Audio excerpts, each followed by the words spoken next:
Assalamualaikum warahmatullahi wabarakatuh. Halo semuanya, kembali lagi bersama kami di podcast Manager Talks, helps you become manager.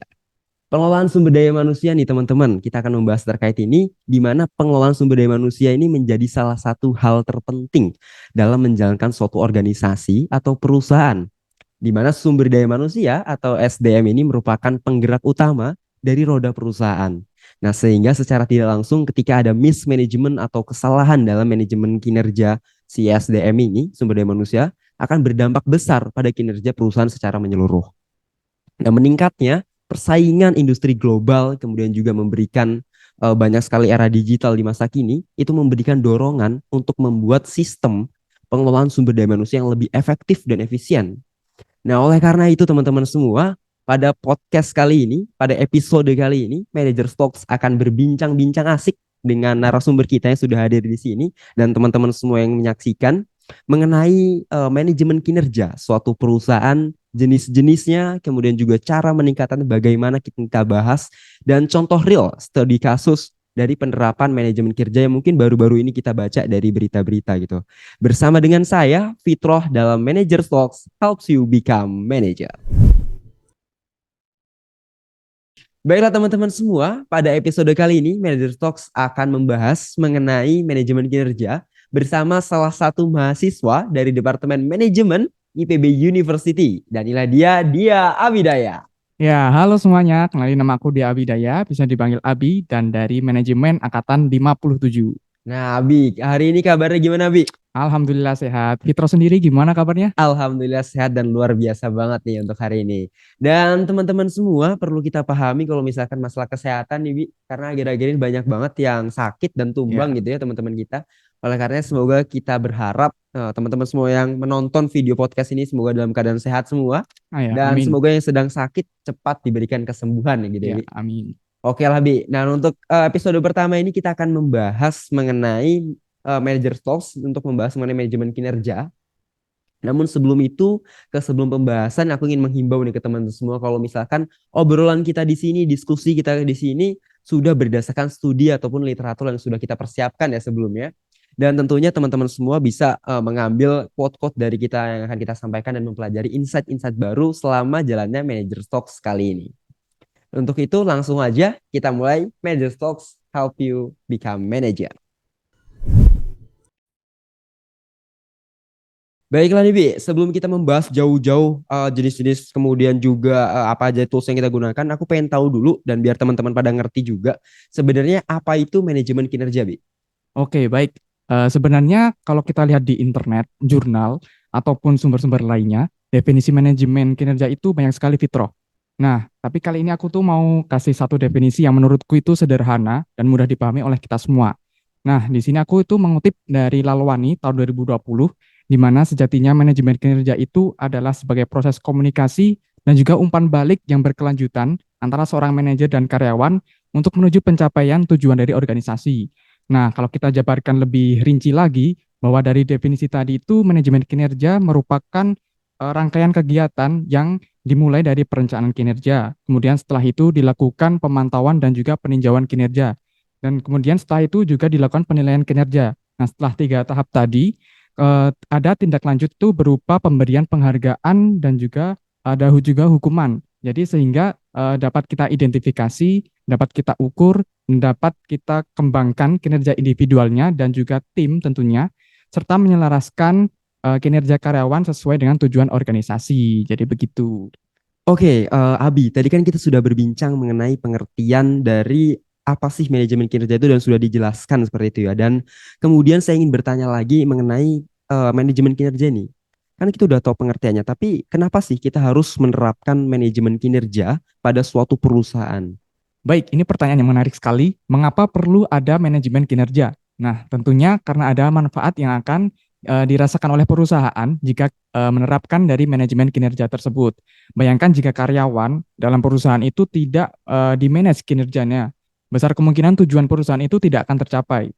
Nah, selain itu ada beberapa manfaat yang jika kita menerapkan manajemen kinerja yang baik pada suatu perusahaan. Ini aku kutip dari My Career Telkom tahun 2021, di mana untuk manfaat yang pertama itu ada manajemen kinerja itu akan memberikan umpan balik reguler kepada karyawan sehingga dapat meningkatkan profitabilitas. Nah, menurut GitHub, karyawan yang menerima umpan balik reguler tentang kekuatan mereka rata-rata 8,9% berkontribusi lebih banyak pada profitabilitas perusahaan. Nah, dan produktivitasnya itu 12,5% lebih tinggi dibandingkan dengan karyawan yang tidak menerima umpan balik. Kemudian untuk manfaat yang kedua, itu ada membantu mengidentifikasi promosi yang tepat dan pelatihan yang diperlukan. Nah, berarti memang kalau dikatakan seperti itu memang sangat penting ya untuk adanya manajemen kinerja pada suatu perusahaan. Nah, selanjutnya kalau misalkan ditanya terkait bentuk-bentuk dari manajemen kinerja yang dapat diaplikasikan di perusahaan ini kira-kira ada apa aja nih, Abi? Baik, sebenarnya ada banyak bentuk dari manajemen kinerja tersendiri, tetapi di sini aku mau mengulas 3 aja yang biasanya itu cukup sering diterapkan dalam sebuah perusahaan. Nah, di mana yang pertama itu ada coaching namanya. Coaching itu adalah tindakan memberikan bimbingan kepada pegawai untuk meningkatkan pengetahuan dan keterampilan untuk mencapai sasaran kerja yang dikehendaki.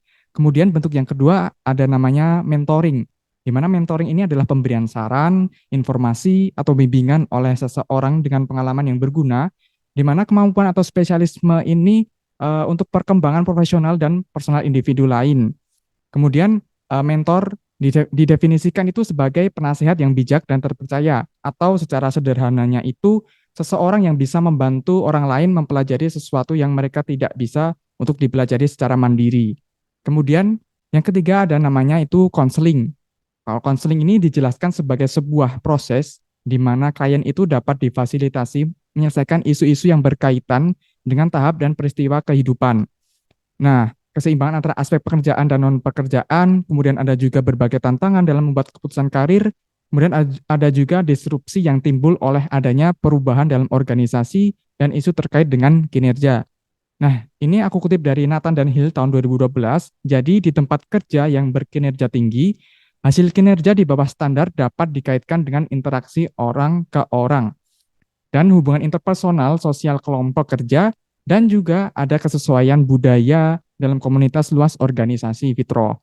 Nah, dalam intervensi konseling, pemimpin ini ditantang untuk berkonsultasi dengan individu dan kelompok untuk mengatasi masalah seperti konflik nilai, perilaku, dan juga ada komunikasi. Nah, Abi, sebelum kita lanjut, aku pengen tahu kita kan sebagai mahasiswa nih, sebenarnya kalau di dunia kampus itu sendiri, kita sebagai mahasiswa itu ada nggak sih bentuk-bentuk dari penerapan manajemen kinerja bagi mahasiswa di kehidupan kampus? Coba, Abi. Oh, ini pertanyaan menarik nih. Sebenarnya kita sebagai mahasiswa itu secara tidak langsung itu telah mengaplikasikan beberapa manajemen kinerja selama proses belajar kita di perkuliahan. Nah, contohnya itu misalkan ketika kita lagi mengikuti lomba nih, misalkan kita ambil contoh lomba PIMNAS yaitu PKM. Nah, di PKM itu ada sesi namanya sesi coaching. Nah, pada sesi tersebut itu peserta akan mendapatkan insight yang baru dan juga mendapatkan evaluasi-evaluasi dari apa yang telah dikerjakan sehingga perkembangan dari pengerjaan proposal juga akan lebih baik daripada sebelumnya. Nah, selain itu juga ada contoh lainnya itu misalkan namanya konseling atau konsultasi khususnya pada mahasiswa yang memiliki permasalahan pada kesehatan mentalnya. Nah, di IPB itu ada namanya TBK atau Tim Bimbingan Konseling IPB University. Nah, pada kegiatan konseling ini, para mahasiswa itu akan mendapatkan penanganan klinis terhadap kondisi psikisnya. Wah, memang kalau kita nih sebagai mahasiswa ternyata secara tidak langsung sudah menerapkan ya apa itu manajemen kinerja dalam kehidupan kampus sendiri. Nah, selanjutnya kita akan bahas di era digital ini kan sudah banyak sekali tools-tools yang bisa kita gunakan untuk meningkatkan manajemen kinerja dari suatu perusahaan itu sendiri. Kira-kira nih dari Abi sendiri ada nggak spill-spill gitu kan? Apa aja sih terkait tools-tools ini yang bisa dimanfaatkan bagi kita bersama nih untuk dapat meningkatkan manajemen kinerja dalam suatu organisasi atau perusahaan? Silakan Bi. Oke, memang di era globalisasi yang sudah 4.0 ini, atau bahkan sudah ada negara yang sudah 5.0, memang pengintegrasian antara pekerjaan dengan teknologi, khususnya digitalisasi, akan membuat kinerja itu akan lebih efektif dan juga efisien.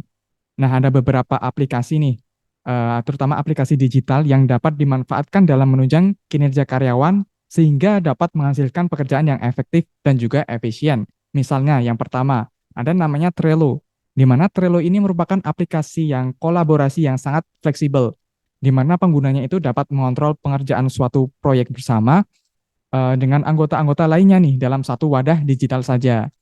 Kemudian yang kedua ada namanya aplikasinya Notion, di mana Notion ini merupakan all-in-one workspace yang dirancang untuk membantu penggunanya mengelola berbagai pekerjaan dari satu tampilan saja. Kemudian yang ketiga ada Todoist, di mana aplikasi satu ini menawarkan tampilan yang ringkas dan mudah dipahami. Jadi kita bisa mengkategorikan jenis usaha, jenis tugas kita pada jenis proyek sesuai dengan kebutuhan masing-masing. Wah, keren banget ya. Berarti memang sudah banyak sekali aplikasi-aplikasi digital ataupun tools-tools dari website dan lain sebagainya yang bisa kita gunakan nih untuk meningkatkan manajemen kinerja dalam suatu perusahaan atau organisasi. Nah, selanjutnya, tadi kan kita di awal kita ngasih tahu ke teman-teman semua kalau kita pengen ngasih contoh nih. Ada nggak sih manajemen kinerja yang baru-baru ini diterapkan dari beberapa perusahaan yang ada di Indonesia? Baik, untuk contoh di suatu perusahaan di sini, aku mau ngambil contohnya itu dari perusahaan Telkom, di mana Telkom itu berkolaborasi dengan Microsoft untuk meningkatkan keterampilan digital dari sebanyak 3.000 karyawan Telkom nih. Nah, Telkom Indonesia ini berkolaborasi dengan Microsoft secara resmi memulai ESI. Apa itu? ESI adalah Enterprise Skilling Initiative, di mana ini adalah sebuah program pelatihan bagi karyawan Telkom untuk meningkatkan kemampuan digital mereka serta mendukung transformasi digital korporasi. Dan sebanyak lebih dari 3.000 karyawan yang berasal dari 4 departemen atau anak perusahaan Telkom Indonesia itu ditargetkan akan mengikuti program ESI hingga Maret 2022. Nah, inisiatif ini selanjutnya juga bisa diperluas hingga ke Yayasan Pendidikan Telkom melalui Telkom University. Melalui program ESI ini, para karyawan Telkom memiliki akses ke kelas-kelas Microsoft di level dasar hingga lanjutan. Nah, kelasnya itu dibagi menjadi dua, ada kelas fundamental, kemudian ada juga kelas lanjutan. Untuk kelas fundamental ini diselenggarakan secara mandiri, di mana peserta itu mampu menentukan waktu belajarnya sendiri dan fokus pada modul-modul mengenai data-data kecerdasan buatan atau AI. Kemudian ada kelas lanjutan, di mana ini dipandu langsung oleh Microsoft Technical Trainer dan berfokus pada keterampilan digital berdasarkan pekerjaan, sehingga dapat memberikan nilai tambah bagi karyawan dalam menjalankan tugasnya sehari-hari. Nah, teman-teman semua, selayaknya berbagai tools dan bentuk-bentuk dari atau jenis dari manajemen kinerja yang luar biasa yang sudah kita paparkan bersama narasumber kita pada kesempatan hari ini. Dalam produksi podcast ini juga terdapat tools yang luar biasa keren, yaitu untuk memproduksi podcast yang suaranya jernih dan keren banget. Di mana ini akan ada microphone Shure MV7 dan headphone Shure SRH440 yang digunakan di podcast ini benar-benar membantu banget untuk meningkatkan kualitas podcast ini. Di mana untuk mikrofonnya sendiri nih, Shure MV7 dapat menangkap suara dengan jelas dan detail dengan pilihan konektor yang dapat memudahkan proses pembuatan podcast. Kemudian yang selanjutnya juga kami menggunakan headphone Shure SRH440 yang dimana sangat nyaman banget digunakan dengan earpad yang empuk dan dapat membantu mengisolasi suara yang bising dari luar sana sehingga kita bisa fokus untuk mengobrol dan membuat podcast Manager Talks pada kesempatan kali ini. Teman-teman semua, itu tadi pembahasan singkat kami mengenai manajemen kinerja, mulai dari pengertiannya, kemudian jenis-jenisnya, cara untuk meningkatkannya, dan juga contoh real atau studi kasus pada suatu perusahaan yang menerapkan manajemen kinerja baru-baru ini. Kemudian melalui pembahasan tadi dapat kita tarik kesimpulan dari perbincangan ini, di mana manajemen kinerja ini merupakan suatu tools yang sangat berguna banget dan penting banget untuk diperhatikan dalam suatu perusahaan. Kenapa? Karena ketika kita meningkatkan manajemen kinerja suatu sumber daya manusia di perusahaan, itu akan berdampak besar pada output atau produk yang dihasilkan suatu perusahaan tersebut. Nah, terdapat juga beberapa jenis dari manajemen kinerja di antaranya seperti coaching, mentoring, dan konseling yang sudah kita paparkan dan sudah kita diskusikan bersama pada kesempatan kali ini. Dan terakhir, di tengah era perkembangan zaman yang begitu pesat, yang sudah seharusnya perusahaan-perusahaan di luar sana itu dapat memanfaatkan teknologi digital untuk meningkatkan manajemen kinerja pada suatu perusahaan. Teman semua jangan lupa untuk terus stay tune di episode-episode berikutnya bersama dengan saya, Fitroh, dalam podcast Manager Talks Helps You Become Manager. Sampai jumpa.